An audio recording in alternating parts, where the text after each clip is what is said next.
I don't know whether it is because they also want me to know them. You know, it's good to to interact with them. So, Mr. Speaker, I thank you.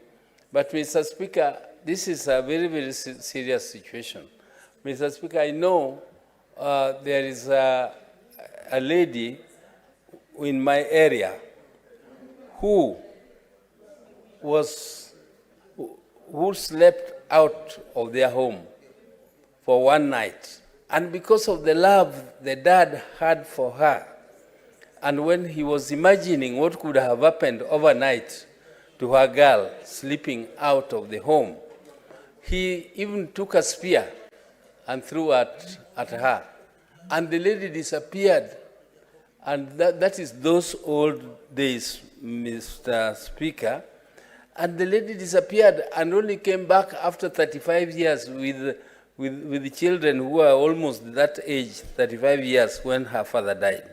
Because of the culture, our society would really not want their girls, particularly my community where I come from. We used to